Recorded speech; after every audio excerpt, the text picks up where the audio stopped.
Hello and welcome to Exeter's Strongest Man 2017. We have over 140,000 people living in Exeter, and today we have the pleasure of watching 14 of the strongest of those battle it out for the title of Exeter's Strongest Man. The first event is the overhead axle press, and we join the action with our first competitor, Tom Parson, aka me. Yeah. Go. Now I managed to get out 10 reps using a lot of leg work and fast momentum, and the target had been set. And Stuart stepped up to the challenge, but couldn't beat it, coming in with 10 reps of his own. Bison then came in and ground out the slowest rep of the day, but probably the most impressive. This is all triceps and willpower. Scott then took up his position and expertly set his beard over the top of the bar. Although actually this proved to weigh the bar down, and he was only able to get out 3 reps. Then Adam, aka the powerlifter, tried to chase down the magic 11 rep lead, but fell short by 2, only able to get out 9 reps. In fairness to Adam, the bar does weigh about the same as him. Mike wasn't able to threaten the top half of the table either, with 4 reps, although you can see the concentration he put into each one. Then it was Dave's turn. Now at 45, Dave's the oldest competitor at Exeter's Strongest Man, and I know he was keen to show he wasn't just there to make up the numbers. And boy did he show everyone. With all the control of a piston engine, he ground out 13 reps, putting the younger contestants back in their place. Unsurprisingly, he had nothing left in the tank at the end of that one. Martin wasn't able to complete the lift, unfortunately, but he did manage to drop it on his head without collapsing, which shows just how important it is for strong men to be tough as well as strong. Now next up was Pat, although I do have his name written down here as Patricia, so either he has very cruel parents or someone's having a bit of banter with him there. Now Pat's an early favourite in this competition due to his combination of raw lifting power and stamina. And Pat certainly didn't disappoint. He smashed through 13 reps, drawing level with Dave, but had nothing left to get to 14 in that standout first place by himself. Ollie stepped up but couldn't get a rep in, which left it to Kai to step up and join the 10 rep club and sit in joint place with Tom and Stuart as we get midway through the first event. Alex looked the part for the event with some of the biggest arms in the competition, but this proved not to be his event as he only managed to get 4 reps out. Lee then joined the fray and very carefully avoided getting his beard caught on the bar. Scott, take note. And as a result he was able to jump into 3rd place with a massive 11 reps.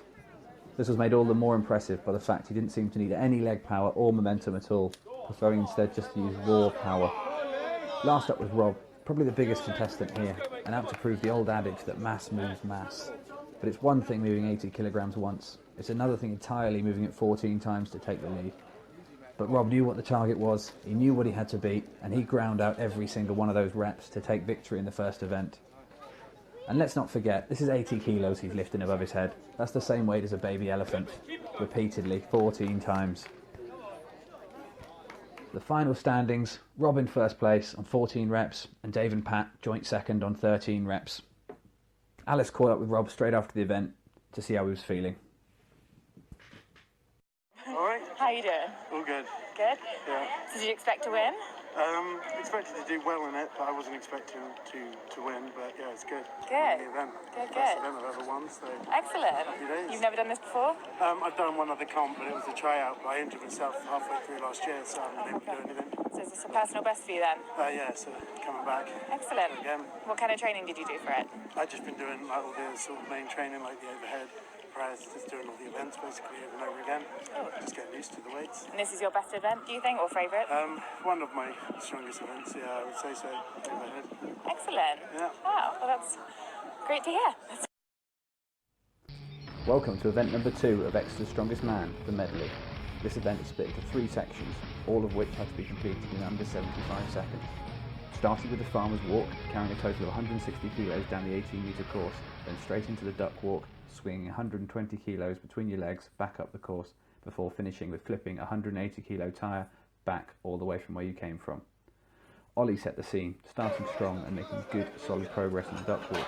The key is not to put it down, but the tyre proved too much, and Ollie only got 9.4 metres back down the track. Martin made the most of his long legs to make short work of the farmer's walk and the duck walk, clearly enjoying not having to put anything on his head this time. He then made it 13.6 metres with the tyre. The course was proving hard to complete. Bison had no problem with the first 2 either, but could only make it 10.4 metres back up the course with the tyre. Scott then showed great composure to solidly get through the farmer's walk and duck walk and got the tyre 14.6 metres back down the course, the furthest so far. Alex had been training hard for this event, and it showed as he almost made it to a run with the farmer's walk, with the crowd shouting, "Come on, big guns." Actually, that may have just been his girlfriend, but he proved his mettle, finishing in 1 minute 13 seconds, .88. Mike then got the tyre 13.6 metres down the course before running out of energy and time.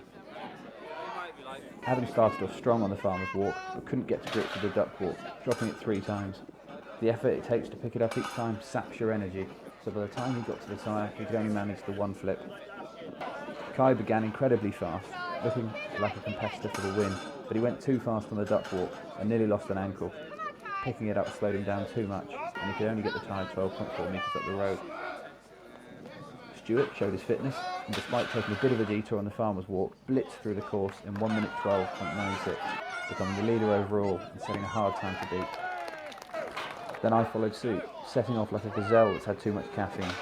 Remember, these farmer's walks are like carrying one of your mates under each arm. Making light of the duck walk, I set off flipping the tyre, nearly taking out a couple of spectators in the process to cross the finish line in 1 minute 4 seconds, .47, even saving some energy to run back down the course.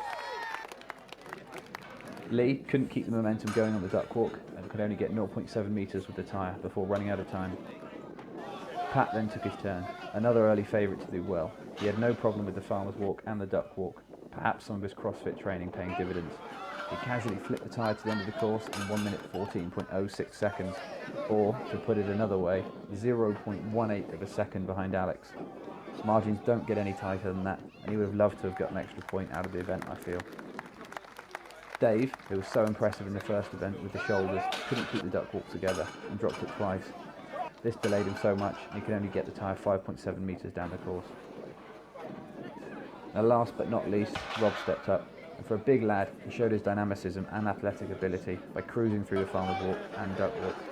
But he did uncharacteristically get bogged down in the tyre, which meant he only got 17.5 metres down the course when time ran out, 50 centimetres away from completing.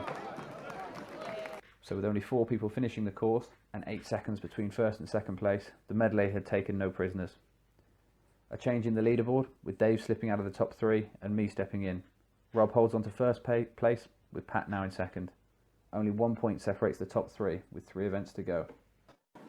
Hi, Tom. Hello. How did that go? That was good. Good. Very good. A bit tired. It was fun. Do you expect to win? I knew I'd be there or thereabouts, but no, I expected sort of top 4, top 5, so very happy with that. Well done. Is this your favourite event then? Yes. Yeah, because I'm a Excellent. lot lighter than the other guys, so I'm a bit faster and a bit more energy. So this is always going to be my best event, yeah. Excellent. So you weren't scared of your competitors then? Scared of them. Not scared. Have you seen them? There's every reason to be scared of them. But It's true, some pretty big guys there. you know, luckily they were behind the barriers the whole time, so I was safe. Oh, well, good. And what kind of training did you do then? Lots of cardio stuff, so I've been practicing with a tyre flip, practicing carrying lots of stuff. And yeah, just doing exercises for 60 seconds solid, really. Okay, excellent. What do you think of the other events coming up? Deadlift's going to be really hard, but I'm looking forward to the truck pull. That'll be fun. Excellent. Oh, well done. Thank you very much. Congratulations.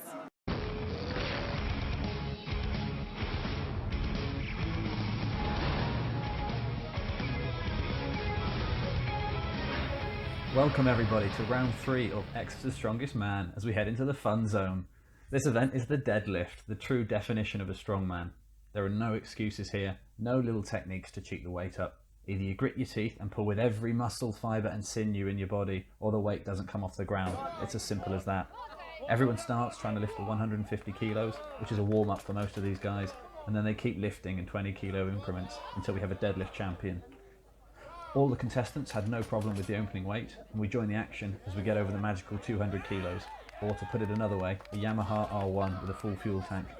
Martin, Dave and Ollie couldn't lift the 210 kg, a bit of a surprise for Martin, who had made light work of 190 kilos earlier. We then see Bison as he tries to pull 210 kilos. You can see he's feeling every one of those grams, but you can see just how happy he is with that lift at the end. Mike then takes his turn and delivers the goods with another fine 210 kg lift. We're seriously into heavyweight territory now. Scott, now that his beard is nowhere near the bar, has no problem lifting it up either, showing off some great form. I then take my turn, having injured myself trying this exact lift 2 weeks earlier. Adrenaline is a funny thing though, and the bar came up easily to secure a PB. That was the final lift for those four, and then Adam stepped up for 230 kilos, or over 2.5 times his own body weight. You can see his powerlifting expertise coming into the fore here as he completes the massive lift. Some might say he dropped the bar, but the refs were adamant he held on all the way. Stuart took his turn on the bar as the crowd really started to get excited, ready to see some big lifts. Not much drive through the legs, but he didn't need them, using a massive amount of back to complete a great lift. Big Al then stepped up and twerked the bar like a pro. The key thing here is belief. If you don't believe you can lift it, there's no point even trying. And you can see the belief Alex has in his lifting ability. And inch by inch by inch, he delivers a great 230 kg lift. That was it for Alex, Stuart and Adam. And we now join Rob as he tries to lift 1/4 of a tonne. We're starting to see straps used now for these bigger lifts. They provide just a little bit more grip and allow you to focus on getting the lift just right. The big man makes the lift look easy, clearly impressing the crowd. Kai then takes his turn at the 1/4 of a tonne lift, taking his time to get his mind right and get in the zone. But once he's in that zone, it's all explosive power and the bar flies off the ground for a great lift. Then it's Pat's turn to try and join the 1/4 tonne club. He tightens his wrist straps, not sure why, probably to give the crowd one last look at his massive arms. He drops down into position and then drives with his legs and back working perfectly together to get that lift. The put down of the bar has been confirmed as 100% fine as well. It's just an optical illusion that makes it look like he let go. That was it for the three boys in the 1/4 tonne club, which left just one man, Lee, to try and lift 270 kilos. Or, to put it another way, the Yamaha R1, the full fuel tank, and me sat on the seat. He puts the straps on again, although he didn't need them, lifting it like it was just some Tesco shopping out of the boot. There was a 290 kilogram lift here, I think, but unfortunately, no one in the competition was there to push him further, so he called it a day at 270 kg, taking the win. This shakes things round in the table, with Lee and Kai climbing up and Stuart taking 3rd place as we progress into round 4. With 5 points separating the top 3, but then a bit of a drop off, it looks like the cream of the crop is starting to float to the top. Alice caught up with Lee to see how happy he was with that winning lift. Okay, so how are you feeling? Not bad, pretty good. It's a Good. bit of a bad second event, but second on the first and the deadlift, so I was happy with that. Yeah, and Too bad. you're expecting to win this one? I was So- expecting, because I thought I'd do, my deadlift training's been really weird, like on point. Excellent. So yeah, looking forward to it. Oh, It's well, good. well done. And is that the most you ever lifted? That's the most I've ever lifted now. I've done 260 in a powerlifting meet, and then Yeah. 250 in a training session, so not too bad. You're going to keep trying and go for more next keep time? trying to get more, Good. So yeah, should be good. Enter the next competition? Into the next one, hopefully probably go 300 or something, maybe a bit more. Oh my gosh. So yeah, should How, be good. how are you feeling about the next events? Next, it's not too bad because I'm a lot heavier than some of the other guys. I can use my weight to pull the truck, so Yeah. it shouldn't be too bad, to be honest. And then the router should be quite alright. But obviously I don't know what the other guys are like, so they can do pretty good at it as well. Yeah. Oh, So, yeah. well, awesome. Well done. Thank you. And good luck with the rest of the Yeah, events. thank you so much. Thank you. Thank you. Bye.